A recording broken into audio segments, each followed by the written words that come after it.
ልጆች ምን ያህል ሰዓት በቀን ውስጥ እንዲያለቅሱ ይጠበቃል? ከምን ያህል ሰዓት በላይ ሲሆን ነው ትክክለኛ ያልሆነ የበዛ ለቅሶ የምንለው? ከዛ በተጨማሪ ህፃናት በተለያየ ምክንያት ሲያለቅሱ በየቦታው የሚሰጥ አንድ መድኃኒት አለ። ሲሚቲኮን ይባላል። እሱ መድኃኒትስ ይጠቅማል የሚለውንም መረጃ እነግራችኋለሁ። ከዛ ሌላ በዚህ ቪዲዮ በስራ አጋጣሚ ያጋጠመኝን ከህፃናት ለቅሶ ጋር የተገናኘ አንድ አጋጣሚም የምነግራችሁ ይሆናል። እስከ መጨረሻው ቪዲዮውን ተከታተሉ። ዶክተር ናትናኤል ነኝ፣ የህፃናት ስፔሻሊስት።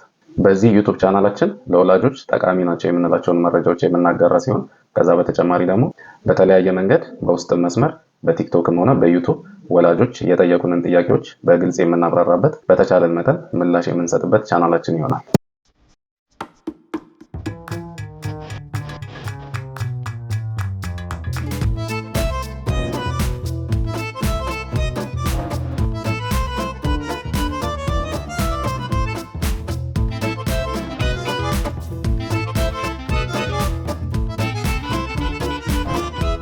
አንዳንድ እናቶች የኔ ልጅ አያለቅስም ይላሉ።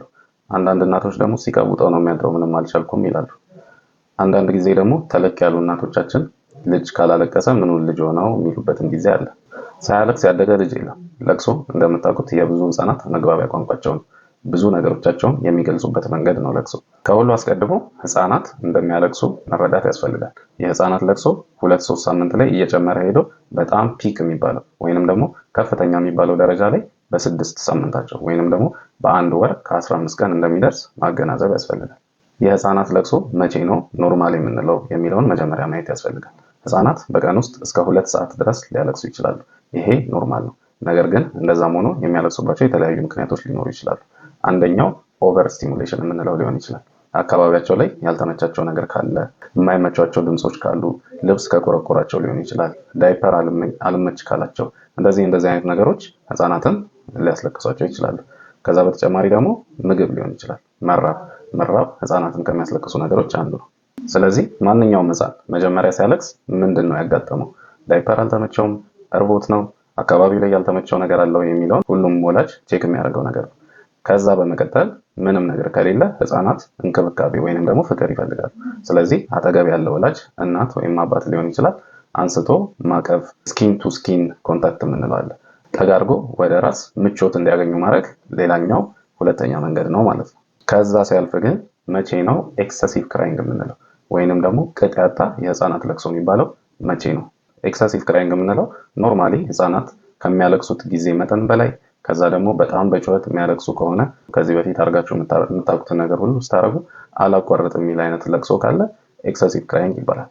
ስለዚህ ያልተለመደ ለቅሶ ህፃናት ካሳዩ በመጀመሪያ ደረጃ ህመሞች ሊሆኑ ይችላሉ። የተለያዩ ኢንፌክሽኖች ሊሆኑ ይችላሉ። የመታቸው ነገር ሊኖር ይችላል። ያልተስማማቸው ነገር ሊኖር ይችላል። እነዚህ ነገሮች የተለያዩ የህመም አይነቶች ማለት ነው ህፃናት ላይ በጣም ያልተለመደ የለቅሶ አይነት ሊያመጡ ይችላሉ። እዚህ ላይ እኔ በስራ አጋጣሚ ምን አጋጥሞኛል?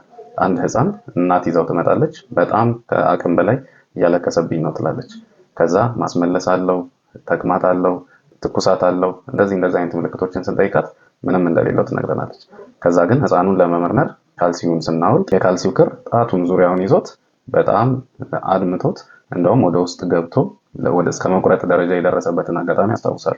ስለዚህ እንደዚህ አይነት ነገሮች ያልተለመደ ድንገት እንደዚህ አልቅሶ ማያውቅ ልጅ በጣም ካለቀሰ ከህመም ጋር የተገናኙ ወይንም ደግሞ እንደዚህ አይነት ሁኔታዎች ሊሆኑ ስለሚችሉ መጀመሪያ እሱን ማየት ያስፈልጋል። ከዛ በተጨማሪ ደግሞ ኢንፋንታይል ኮሊክ እንለዋለን። ኢንፋንታይል ኮሊክ ምንድን ነው ካላችሁ ብዙ ጊዜ ለህፃናት ለቅሶ ምንም አይነት ህመም ሳይገኝ ሲቀር፣ ምንም ኢንፌክሽን የለም፣ ምንም ያልተመቻቸው ነገር የለም። ከዛ ደግሞ ለረጅም ጊዜ የሚያለቅሱ ህፃናት ማለት ነው። ይህም በቀን ውስጥ ቢያንስ ለ3 ሰዓት፣ ከዛ በሳምንት ውስጥ ቢያንስ ለ3 ቀን፣ ከዛ በወር ውስጥ 3 ሳምንታት እስከ 3 እስከ 4 ወር ድረስ የሚቀጥል ማልቀስ ኢንፋንታይል ኮሊክ ይባላል። ብዙ ወላጆች በዚህ ይቸገራሉ። ልጄ በጣም ያለቅሳል፣ ሐኪም ቤት ሄድኩ፣ ምንም አይነት ችግር የለውም አሉኝ፣ ግን ልጁ በጣም ያለቅሳል።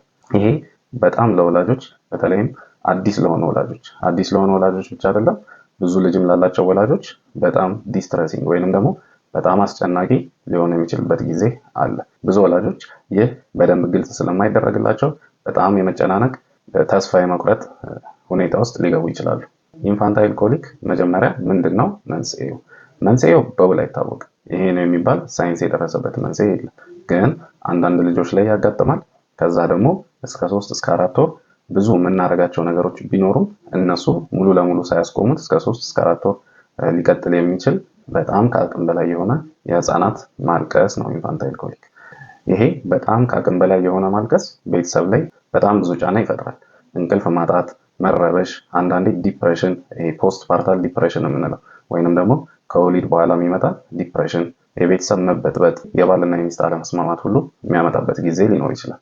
ስለዚህ ኢንፋንታይል ኮሊክ የሚባለውን ማልቀስ ለመቀነስ ቤተሰብ ምንድን ነው ማድረግ ያለበት ካላችሁ፣ ዋናው ህክምና ቤተሰብን ማረጋጋት ነው።